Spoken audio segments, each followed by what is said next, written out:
Mutual funds, जब भी इनकी बात आती है, एक ऐसी गलती है जो ज्यादातर इन्वेस्टर्स कर बैठते हैं, और वो भी अनजाने में। सच्चाई ये है कि लगभग 90% इन्वेस्टर्स एक बहुत ही सिंपल सी बात को नज़रअंदाज कर देते हैं, और इसका नतीजा उनके रिटर्न्स आधे हो सकते हैं।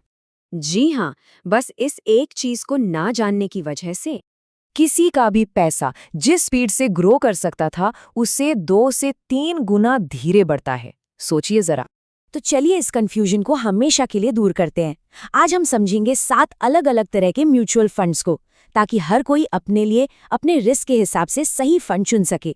और हाँ, आखिर तक जरूर बने रहिएगा, क्योंकि जो 7वां फंड है ना, वो नए इन्वेस्टर्स के लिए एक असली गेम चेंजर है।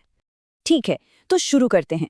हम अपनी ये जर्नी स्टार्ट करेंगे सबसे हाई रिस्क और हाई ग्रोथ वाले ऑप्शंस से। तो लिस्ट में सबसे पहले हैं स्मॉल कैप फंड्स। ये फंड्स इन्वेस्ट करते हैं छोटी, तेजी से बढ़ती हुई कंपनियों में। इन्हें आप बिल्कुल नए यंग स्टार्टअप्स की तरह समझ सकते हैं। सोचिए, अगर इन्वेस्ट की हुई कंपनी अगली बड़ी चीज बन गई, तो रिटर्न्स तो कमाल के होंगे। लेकिन जैसा कि हम जानते हैं, हर स्टार्टअप सफल नहीं होता है ना, तो इसमें रिस्क भी उतना ही ज्यादा है। ये फंड उन लोगों के लिए है जो हाई रिस्क लेने से नहीं डरते, हाई रिवॉर्ड के लिए। अगला है मिड कैप फंड्स। ये कंपनियां स्मॉल कैप से बड़ी होती हैं, लेकिन जो मार्केट के बड़े बड़े महारथी हैं, उनके जितनी बड़ी भी नहीं होती। इन्हें आप ऐसी कंपनियां मान सकते हैं जो अपना शुरुआती दौर पार कर चुकी हैं और अब ग्रोथ के रास्ते पर तेजी से आगे बढ़ रही हैं। यहाँ रिस्क स्मॉल कैप से थोड़ा कम है, लेकिन ग्रोथ का पोटेंशियल अभी भी काफी मजबूत है। तो ये उन इन्वेस्टर्स के लिए परफेक्ट है जो ग्रोथ और सेफ्टी के बीच एक अच्छा बैलेंस चाहते हैं। तो चलिए अब रिस्क की सीढ़ी पर एक कदम नीचे आते हैं और देखते हैं कुछ ज्यादा स्टेबल और फ्लेक्सिबल ऑप्शंस। अब बात करते हैं लार्ज कैप फंड्स की। जैसा कि नाम से ही साफ है, ये फंड्स बड़ी, वेल एस्टैब्लिश्ड, मार्केट लीडर कंपनियों में इन्वेस्ट करते हैं। ये वही कंपनियां हैं जिनके नाम हम रोज सुनते हैं, जो सालों से मार्केट में टिकी हुई हैं। इसलिए जब मार्केट में उतार चढ़ाव आता है, तो ये आमतौर पर स्टेबल रहती हैं।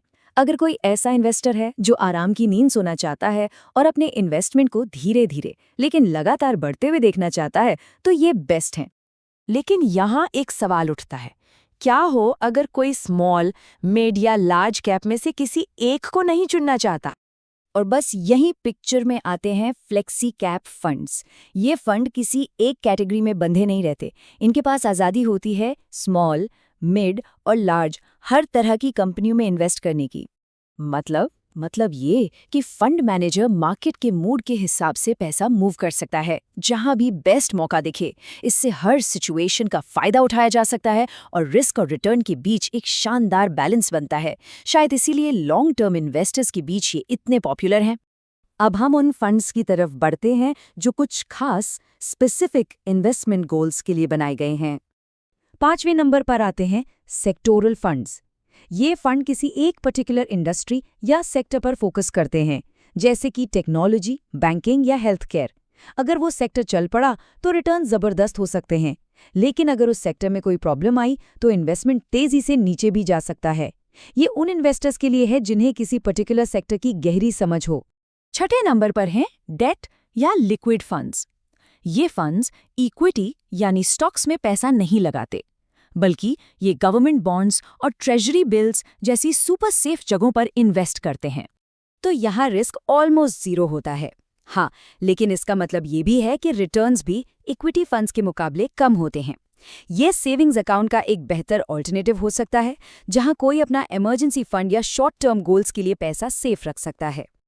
और अब उस फंड की बारी जिसका हमने शुरू में जिक्र किया था, द बिग रिवील। जी हाँ, अब बात करते हैं सबसे बिगिनर फ्रेंडली म्यूचुअल फंड की।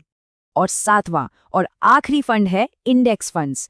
देखिए, ये फंड्स मार्केट को बीट करने की कोशिश नहीं करते। ये एक सिंपल सा काम करते हैं, निफ्टी 50 या सेंसेक्स जैसे मार्केट इंडेक्स को बस कॉपी करते हैं। तो मार्केट को हराने के बजाय ये मार्केट के साथ साथ चलते हैं।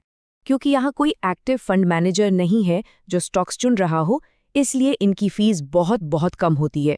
बस मार्केट की एवरेज ग्रोथ के साथ चलते हैं, जो लॉन्ग टर्म में काफ़ी अच्छी रही है। और यही सिंप्लिसिटी और लो कॉस्ट इसे नए इन्वेस्टर्स के लिए सबसे पावरफुल और रेकमेंडेड तरीकों में से एक बनाती है। तो ये थे 7 अलग-अलग तरह के म्यूचुअल फंड्स जिनके बारे में हर इन्वेस्टर को पता होना चाहिए। लेकिन सबसे जरूरी बात जिसे हमेशा याद रखना है, बेस्ट म्यूचुअल फंड वो नहीं है जो सबसे ज्यादा रिटर्न दे। बिल्कुल नहीं। असली बेस्ट म्यूचुअल फंड वो है जो किसी के फाइनेंशियल गोल्स और उसके रिस्क लेने की कैपेसिटी से बिल्कुल मैच करता हो। तो अब खुद से ही सवाल पूछिए, आपकी आइडियल इन्वेस्टमेंट स्टोरी कैसी दिखती है? इस सवाल का जवाब ही आपको सही रास्ते पर ले जाएगा।